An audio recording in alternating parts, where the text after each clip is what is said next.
Hello guys, আসসালামু আলাইকুম। Game is mining প্রজেক্টে সবাইকে স্বাগত। তো গাইস, আজকে তিনটা কম্বো পূরণ করে 5 মিলিয়ন কয়েন এখান থেকে খুব সহজেই আপনারা নিতে পারবেন। তো প্রথমে এখানে চলে আসবেন, আসার পরে যে প্রথমে দেখতেছেন এই যে একটু নিচে স্ক্রল করবেন, ঠিক আছে? একটু নিচে স্ক্রল করেন, আমি দেখাই দিতেছি। আর একটু নিচে এই যে এটা, ঠিক আছে? এটা দেখতেছেন, এটা প্রথম কম্বো হলো এটা, ঠিক আছে?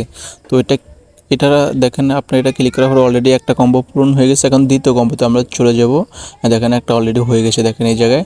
তো এখন চলে যাব দ্বিতীয়টাতে, ঠিক আছে? এখানে ক্লিক করুন। এখানে ক্লিক করার পরে আপনারা প্রথমে দেখতেছেন, ঠিক আছে? এটা, ঠিক আছে? এনএফটি, ঠিক আছে? এটার উপরে ক্লিক করে দিবেন। তো এটাতে ক্লিক করার পর অলরেডি আমাদের দ্বিতীয় কম্বোটাও পূর্ণ হয়ে গেছে। তো তৃতীয় কম্বোতে আমরা চলে যাবো, একটু নিচে স্ক্রল করব। একটু নিচে দেখেন আপনারা যে এটা, ঠিক আছে? এটার উপরে ক্লিক করবেন। এটার উপরে ক্লিক করবেন, দেখেন। তো আমি ক্লিক করতেছি। তো ক্লিক করার পরেই সাথে সাথে কিন্তু আমাদের 5 মিলিয়ন কয়েন অলরেডি হয়ে গেছে। দেখেন 30 মিলিয়ন হয়ে গেছে, 25 মিলিয়ন ছিল, এখন 30 মিলিয়ন হয়ে গেছে। তো অবশ্যই আপনি এইভাবে খুব সহজেই নিয়ে নেবেন। তো ভিডিওটা বেশি বেশি করে শেয়ার করে দেবেন, আর আমার চ্যানেলটাকে সাবস্ক্রাইব করে রাখবেন প্রতিদিন সবার আগে ভিডিও পাওয়ার জন্য। আর এইরকম ভিডিও প্রতিনিয়ত আমার চ্যানেলে আপলোড করে থাকি। এখান থেকে দেখে দেখে আপনারা প্রতিদিন 5 মিলিয়ন কয়েন নিতে পারবেন। হ্যামস্টার কম্বাট বা যে কোনো প্রজেক্ট আছে